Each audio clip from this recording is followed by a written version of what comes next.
Guys, क्या तुम लोगों ने कभी सोचा है कि एंड किंग मेरुम और एंड किंग बेरू में कौन ज्यादा ताकतवर है? अब देखो, मैं जिन्बू के शेडो आर्मी वाले बेरू की बात नहीं कर रहा हूँ, मैं बात कर रहा हूँ एंड किंग की। बेरू की बात करें तो बेरू बहुत ज्यादा ताकतवर है, और तो और जब तक जिन्बू के पास माना रहेगा तब तक बेरू को हराना लिटरली इम्पॉसिबल हो जाएगा। तो हाँ, मैं इसलिए बेरू को इंक्लूड नहीं कर रहा हूँ, मैं इंक्लूड कर रहा हूँ एंड किंग को, ताकि ये बैटल फेयर हो। अब देखो, एक और इम्पोर्टेंट बात, ये दोनों ही कैरेक्टर अलग अलग एनिमे में एग्जिस्ट करते थे। बेरू था हंटर एक्स हंटर में, वही एंड किंग था सोलो लेवलिंग में, तो इसलिए इन दोनों की बैटल होना कभी पॉसिबल ही नहीं था। लेकिन सच बताओ तो मुझे दो कैरेक्टर्स को कंपेयर करना बहुत ज्यादा पसंद है, इसलिए मैं इन दोनों कैरेक्टर्स को कंपेयर करने वाला हूँ और ये देखने वाला हूँ कि इन दोनों में ज्यादा ताकतवर कौन है। तो चलो अब इस वीडियो को स्टार्ट करते हैं, लेकिन उससे पहले इस वीडियो को एक लाइक कर देना और मेरे चैनल को सब्सक्राइब भी कर देना और उस बेल आइकन को भी प्रेस करके ऑल पर सेट कर देना, ताकि जब भी मैं कोई न्यू वीडियो अपलोड करूँ तो तुम्हें उसकी नोटिफिकेशन मिल जाए। तो चलो अब इन दोनों को कंपेयर करना स्टार्ट करते हैं।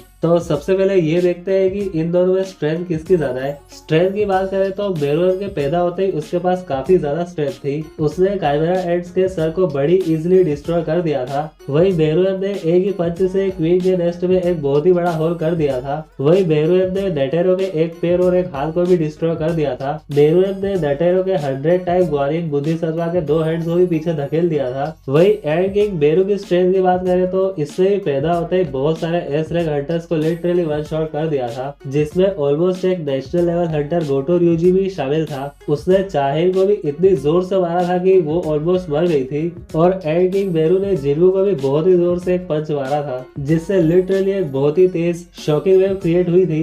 वैसे देखा जाए तो बेरू की स्ट्रेंथ काफी ज्यादा है, लेकिन मुझे ऐसा लगता है कि बेरुएम की स्ट्रेंथ एंड किंग बेरू से ज्यादा है। बात करें स्पीड एंड रिफ्लेक्सेस की तो बेरुएम की स्पीड का अंदाजा तुम इसी से लगा सकते हो कि बेरुएम नेटेरो और जेनो के बीच से चला गया था, और नेटेरो और जेनो को पता भी नहीं चला था। अब हाँ, नेटेरो और जेनो कहीं ना कहीं पीटो की नैन एबिलिटी से डिस्ट्रैक्ट हो गए थे, इसलिए वो मेरुएम को नहीं देख पाया। वही मेरुएम ने नेटेरो से बैटल करते टाइम अपनी स्पीड एंड रिफ्लेक्सेस को बराबर प्रूव किया था। पहले तो मेरुएम सीरियसली नहीं लड़ रहा था, इसलिए वो नेटेरो के अटैक्स को डॉज नहीं कर रहा था, लेकिन बाद में जब मेरुएम सीरियस हुआ तो उसने नेटेरो के एक हाथ और एक पैर को डिस्ट्रॉय कर दिया था। नेटेरो लिटरली मेरुएम के इस अटैक पर रिएक्ट भी नहीं कर पाया था। वही एंड किंग बेरू की स्पीड एंड रिफ्लेक्सेस भी बहुत ज्यादा है, उसने बहुत सारे एस रैंक हंटर्स को वन शॉट कर दिया था। और इंटरेस्टिंग बात तो ये है कि उन एस रैंक हंटर्स को पता भी नहीं चल पाया कि उन्हें किसने मारा। जापान का स्ट्रॉन्गेस्ट हंटर, एक नेशनल लेवल हंटर गोटो ryuji, उसे भी एंड किंग बेरू ने वन शॉट कर दिया था। यहाँ तक कि एंड किंग बेरू ने काफी हद तक जिन्बू की स्पीड को भी मैच कर लिया था।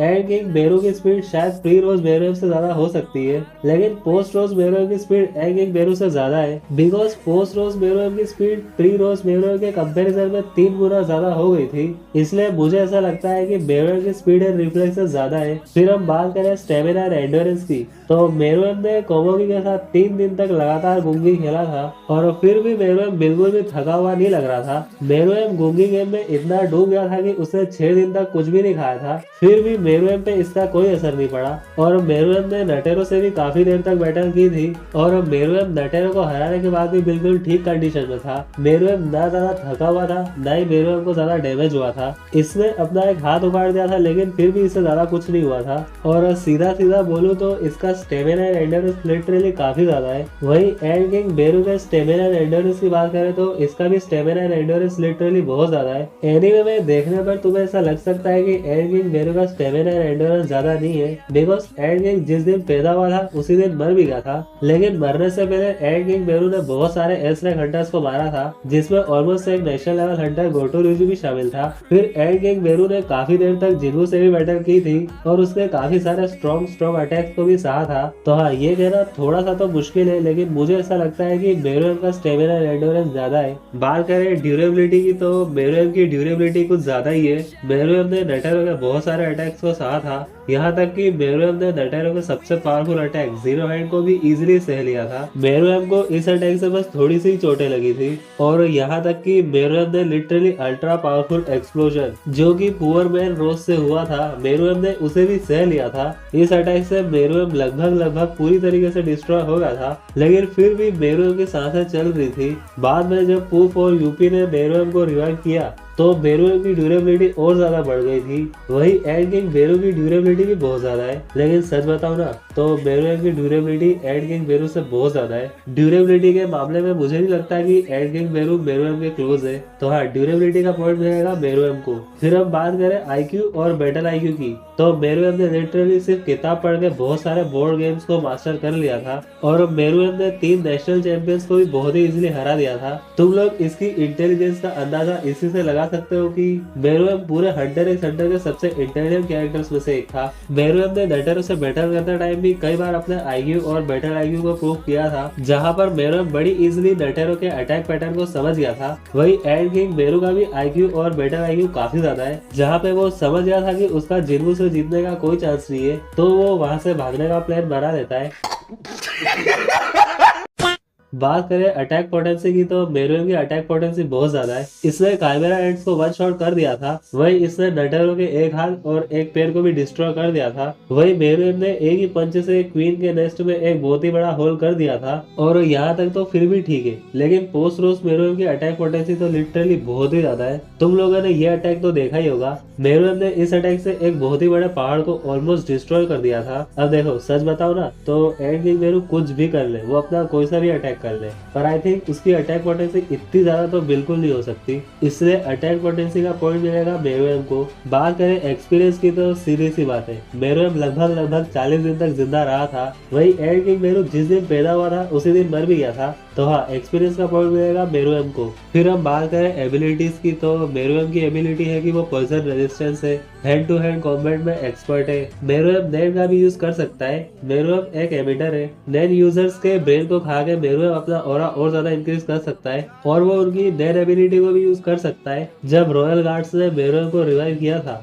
तो बेरुएम के पास उड़ने की भी एबिलिटी आ गई थी। बेरुएम एक बहुत ही पावरफुल ऑरा ब्लास्ट अटैक भी कर सकता है, जो कि एक पहाड़ को भी इजिली डिस्ट्रॉय कर सकता है। वही एंड किंग बेरू की एबिलिटी की बात करें तो एंड किंग बेरू जिसे भी एब्जॉर्व करेगा उसकी एबिलिटी को यूज कर पाएगा। वही एंड किंग बेरू पैरालाइसिस पॉइजन का भी यूज करता है। एंड किंग बेरू अपने आप को हील भी कर सकता है। एंड किंग बेरू आइस मैजिक को भी यूज कर सकता है। एंड किंग बेरू उड़ भी सकता है। अब देखो एबिलिटीज की बात करें तो मुझे क्लियरली बेरुएम की एबिलिटी ज्यादा बेटर लगी है। और हाँ, एक और बात, कंपेयर टू एंड किंग बेरुएम बहुत ज्यादा वर्सेटाइल है, इसीलिए एबिलिटीज का पॉइंट मिलेगा बेरुएम को। फिर हम बात करें हेक्स की, तो मुझे ऐसा लगता है कि हेक्स का पॉइंट भी बेरुएम को ही मिलना चाहिए because of his abilities. And king Beru की भी एबिलिटीज काफी अच्छी है, लेकिन आई थिंक हेक्स का पॉइंट बेरुएम को ही मिलना चाहिए। तो अब गाइस इससे तो साफ साफ पता चलता है कि बेरुएम एंड किंग बेरू से स्ट्रॉन्ग है, लेकिन एंड किंग बेरू को एक भी पॉइंट नहीं मिला। इसका मतलब क्या बेरुएम एंड किंग बेरू से काफी ज्यादा स्ट्रॉन्ग है? नहीं।